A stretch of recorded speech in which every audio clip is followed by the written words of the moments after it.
नमस्कार, IBC 24 देख रहे हैं आप। मैं हूं आपके साथ विजय कुमार पंड्या। छत्तीसगढ़ की बात में आप सभी का स्वागत है। तो छत्तीसगढ़ प्रदेश निर्माण के बाद से धान खरीदी मुद्दे को लेकर केंद्र और राज्य के बीच आपसी मतभेद जरूर देखने को मिला है, लेकिन छत्तीसगढ़ में कांग्रेस की सरकार और केंद्र में भाजपा की सरकार बनने के बाद यह मतभेद कई बार और उभर कर सामने आया, जिसे लेकर हमेशा दोनों पार्टियों के बीच जुबानी जंग और पत्राचार देखने को मिलता है। और ताजा मामला ही एक नए पत्र को लेकर है, और वो भी उसना धान खरीदी को लेकर और अरवा धान खरीदी को लेकर। क्या है ये पूरा मामला, जरा इस पैकेज से समझते हैं। छत्तीसगढ़ में फिर शुरू हुआ लेटर वॉर। सीएम भूपेश ने केंद्र को लिखा पत्र, विपक्ष ने पत्र पर कसा तंज। रायपुर से दिल्ली तक लगातार पत्राचार, केंद्र बनाम राज्य, लेटर वॉर लगातार।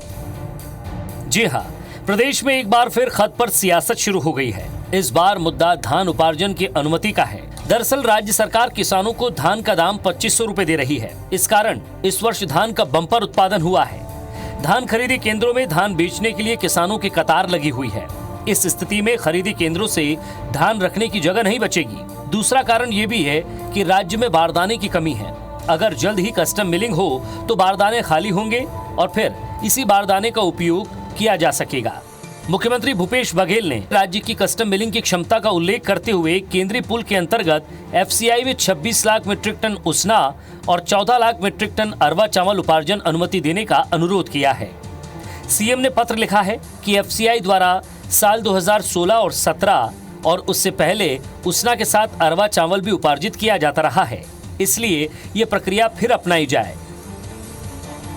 कस्टम मिलिंग की और सुगमता कैसे हो सके, तो चूंकि केंद्र सरकार से हमें सपोर्ट लेना है, तो हम उम्मीद करते हैं कि राज्य सरकार की जो नीति है उसको केंद्र सरकार हमेशा मदद करे। जहां बाधा होती है, जहां रुकावट होती है, हम लोगों की तकलीफ़ें बढ़ती हैं। राज्य के अपने संसाधनों से, अपनी निधि से हम लोगों को पैसा खर्चा करना पड़ता है। अब पूर्व से केंद्र सरकार इन सारी चीज़ों को अगर सूचना दे दे तो सरकार को समस्याओं से निपटने में आसानी होती है। वहीं राज्य सरकार द्वारा केंद्रीय मंत्रियों को पत्र लिखे जाने को भाजपा ने राजनीति बताया है।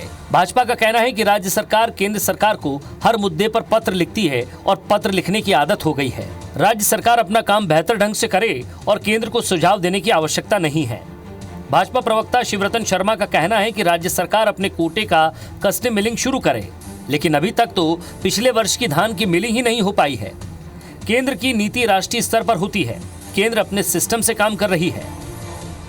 मैं तो भूपेश बघेल जी कहता हूं कि आप कस्टम मिलिंग शुरू करो। पीडीएस में आपके कोटे का, प्रदेश सरकार कोटे का चावल आप इकट्ठा करो, और जब तक ये व्यवस्था चलेगी तब तक केंद्र अपनी व्यवस्था कर देगा और केंद्र की ओर से कस्टम मिलिंग के आदेश आ जाएंगे।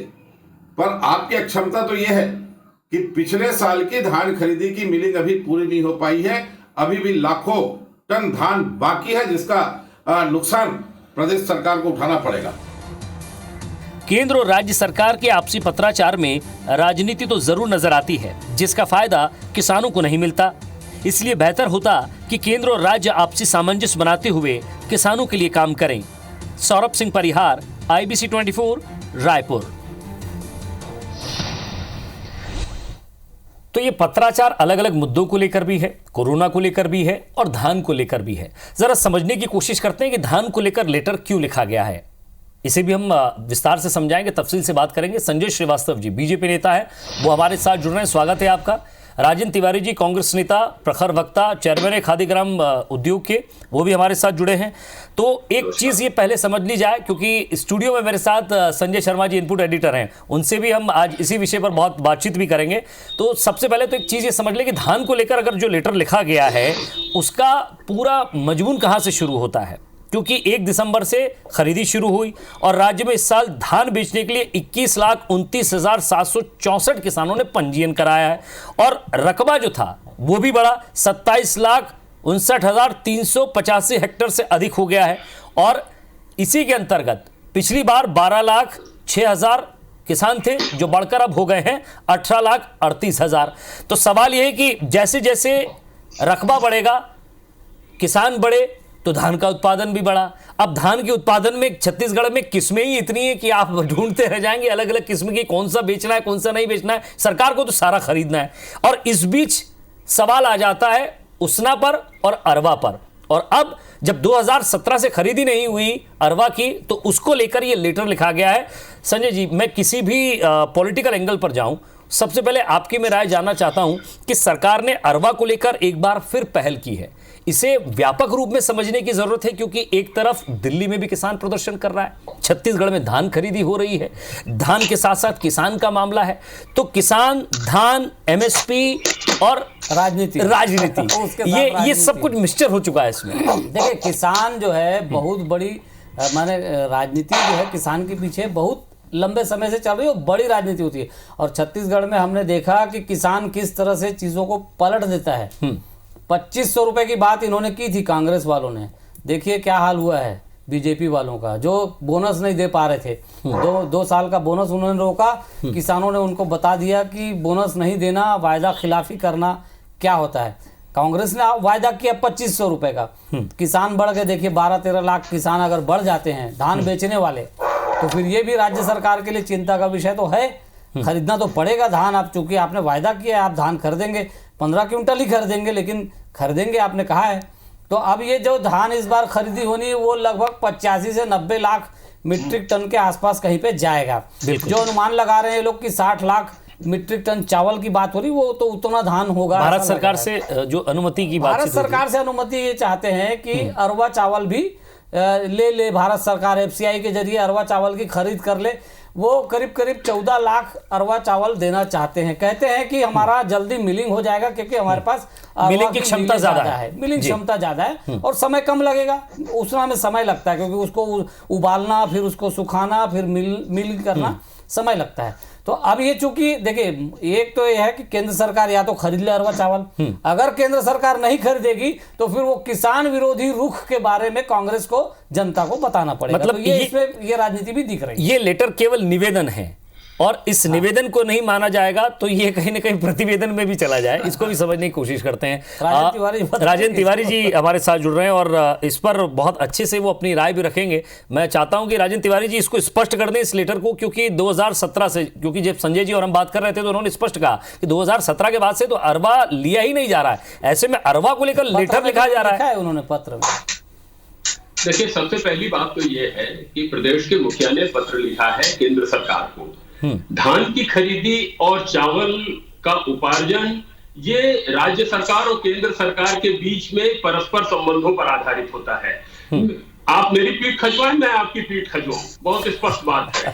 हमारे यहाँ धान का बहुत ज्यादा उत्पादन होता है और क्योंकि आपने खुद अभी संजय जी ने बड़े विस्तार से, संजय शर्मा जी ने, आजकल 2 संजय है तो मुझको पूरा नाम लेना पड़ेगा संजय शर्मा जी का। संजय शर्मा जी ने विस्तार से उसकी व्याख्या करते हुए कहा कि धान का रकबा भी बढ़ा हुआ है, काफी ज्यादा बढ़ा है और लोगों ने, हमारे किसान भाइयों ने बड़े उत्साह के साथ में धान को बोया और परमात्मा की भी कृपा रही, किसानों की मेहनत रही कि इस बार धान खूब ज्यादा हुआ है। तो अब राज्य सरकार को धान खरीदना है किसानों से और केंद्र सरकार को चावल खरीदना है फूड कॉर्पोरेशन ऑफ इंडिया के माध्यम से, खाद्य निगम के माध्यम से उनको चावल खरीदना है ताकि वो देश के विभिन्न हिस्सों में पीडीएस के माध्यम से उसको बढ़वा सके। तो ये परस्पर संबंध है, दोनों को एक दूसरे की आवश्यकता है। अब यहाँ पर जो आज का पत्र लिखा है, एक तो पहली बात यह है, मेरे ये समझ में नहीं आता कि जब पत्र लिखते हैं मुख्यमंत्री जी तो भारतीय जनता पार्टी के नेताओं के पेट में मरोड़ क्यों उठता है। अरे भाई, उन्होंने किसी अडानी अंबानी के लिए तो पत्र नहीं लिखा, अपने किसी रिश्तेदार के किसी काम के लिए तो पत्र नहीं लिखा। उन्होंने जो पत्र लिखा है वो छत्तीसगढ़ के की आवश्यकताओं को ध्यान में रखते हुए लिखा है।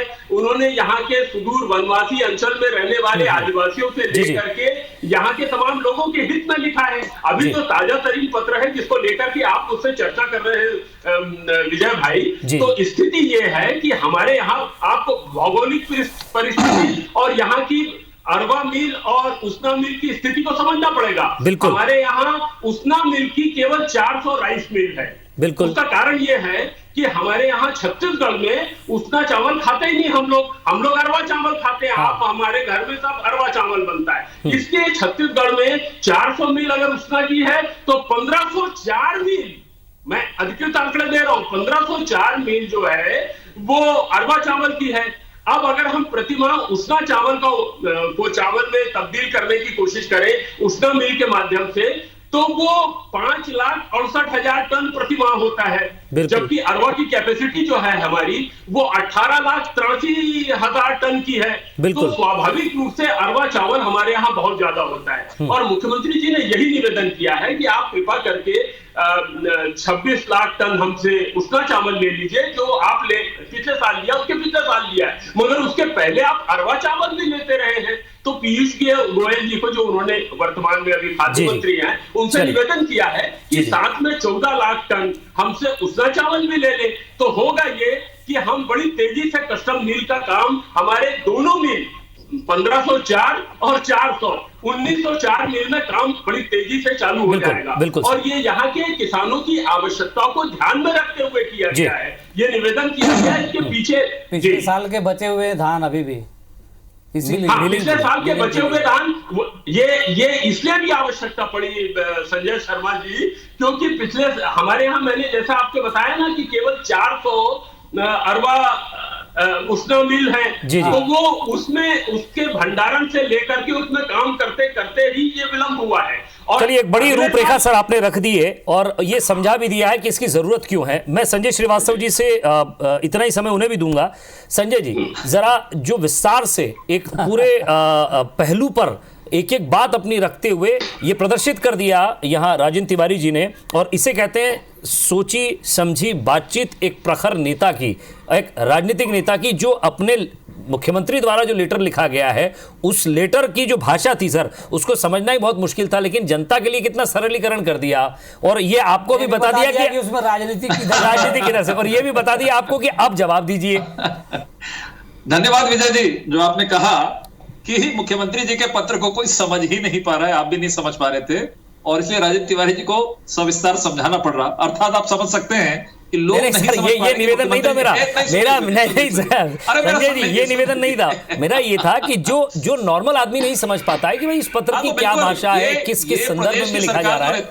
विजय जी, प्रदेश की सरकार और मुखिया का तो पत्र ही ऐसा होना चाहिए कि आम जनता को समझ में आ जाए कि आखिर बात क्या है। लेकिन हम तो समझते हैं, जहां समझाना है वो समझ जाएंगे, क्योंकि आम जनता का पत्र नहीं है ना सर। एक मुख्यमंत्री का एक मंत्री को पत्र है, वो समझ जाएंगे क्या लिखा हुआ है। हम तो पहले दिन 1 घंटे के अंदर में समझ गए, इसीलिए तो आज चर्चा का विषय बना हुआ है। और सबसे पहले एक बहुत संवेदनशील जो मुद्दे पर वो किस तरीके से राजनीतिकरण किया जाता है, उसका शानदार उदाहरण एक बार फिर से देखने को मिला है। और माननीय राजेंद्र तिवारी जी वरिष्ठ नेता है, मेरे से ज्यादा अनुभव है, मेरे से ज्यादा जानकार है, मैं मानता हूं। लेकिन जहां पर कोई चीज सामने बहुत खुला चीजें रहती हैं, तो वहां पर ये सब चीजें सरकार की पकड़ में भी आ जाती हैं। और ये जो पत्र है वो कहीं ना कहीं एक बार फिर से पकड़ में आ गया है कि आखिर ये पत्र क्यों लिखा जा रहा है, केंद्र का क्या जवाब आ जाएगा, केंद्र की क्या होगा, ये सब खुलासा आपने 15-10 मिनट के अंदर में यहां पर कर दिया। देखिए, राजेंद्र तिवारी जी कह रहे थे कि बीजेपी के पेट में दर्द क्यों होता है, हमें दर्द नहीं होता है, हमें बिल्कुल दर्द नहीं होता है।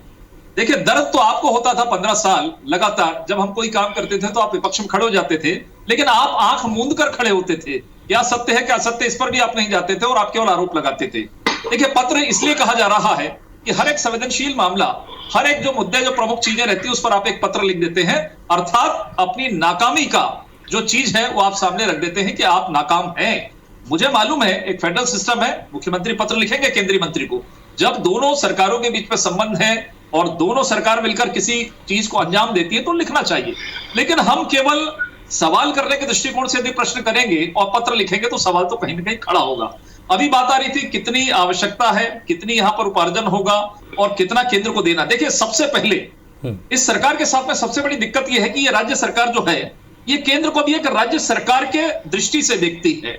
केंद्र की सरकार जो है वो सभी राज्यों की जो आवश्यकताएं हैं, केवल चावल या पीडीएस का मामला नहीं है, हर एक मामले में, चाहे डेवलपमेंट का विषय हो, चाहे कोरोना का विषय हो, चाहे किसी का विषय हो, उनकी एक अपनी नीति होती है और उसके प्रपोर्शन में सब काम होते हैं।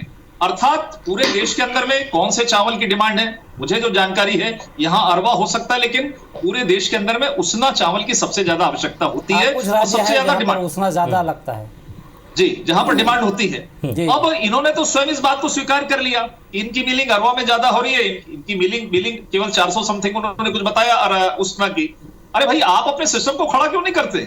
आपकी मिलिंग पिछले साल की नहीं हुई, सर ये पता है बहुत ही संजय जी शर्मा साहब एक आपका मैं संजय जी आपने कह दिया कि बिलिंग तो 15 साल आपकी भी सरकार थी, आपको लग रहा था कि बाकी राज्यों में उसना की ज्यादा है तो आप उसना की फैक्ट्रियां बढ़वाते। उसमें जो है एक चीज सुनिए ना, लेकिन हमने चावल भी पंड्या जी सरकार ले लेती थी, FCI के जरिए अरवा भी लिया जा रहा था। 2017 के बाद ही तो बंद किया गया ना, उसना की डिमांड आई।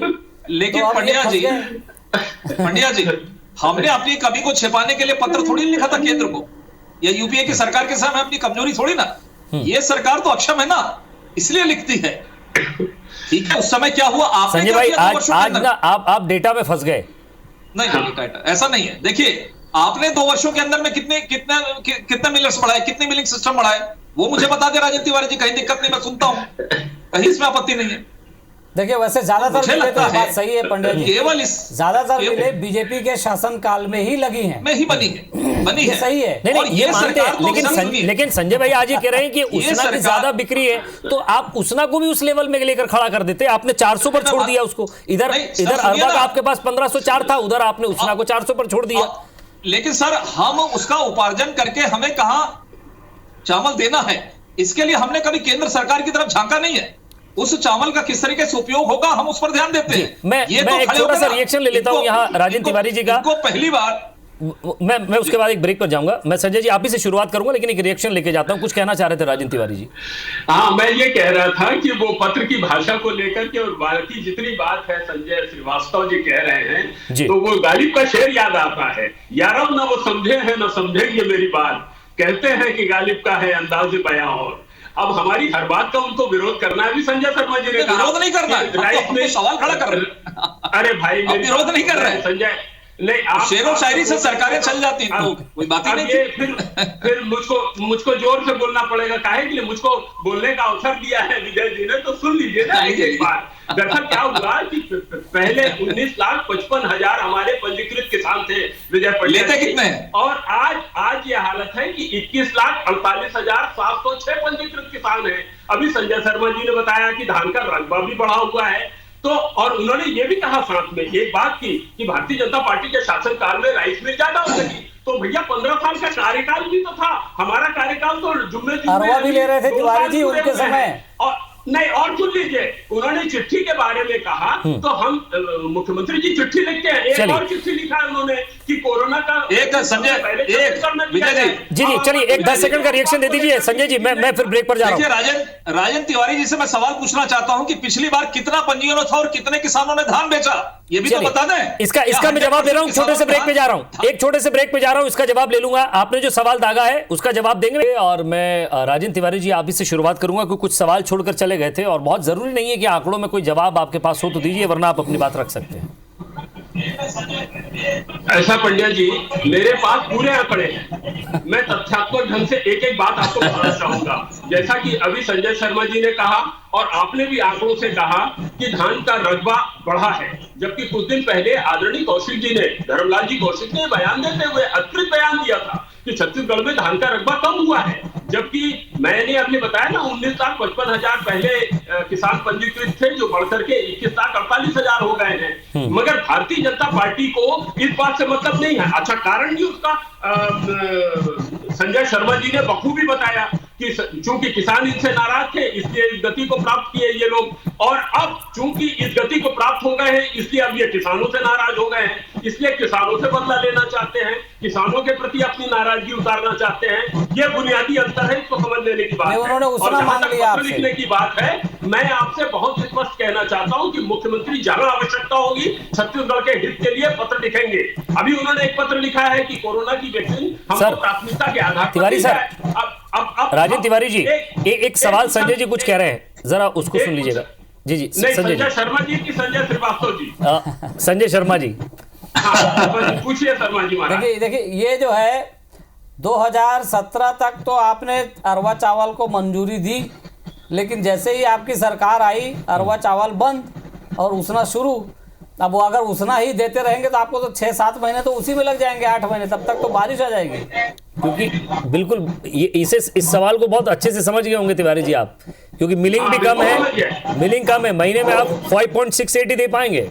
नहीं, इसीलिए मैंने कहा ना कि मुख्यमंत्री जी ने जो भेजा उसका भावार्थ समझने की आवश्यकता है कि जो नहीं, आपको इसमें कुछ मंशा दिखती है क्या तिवारी जी? इसमें कहने का मतलब ये है जैसे तिवारी जी जैसे संजय श्रीवास्तव जी को आपकी राजनीति इसमें दिखाई दी कि आपने पत्र लिखा ताकि केंद्र सरकार अगर डिनाई करे तो आप किसानों को कह सकें कि देखो ये मान नहीं रहे। वैसे ही क्या केंद्र की कोई राजनीति आपको दिखी कि आपसे सिर्फ घोषणा लेने के लिए कहा?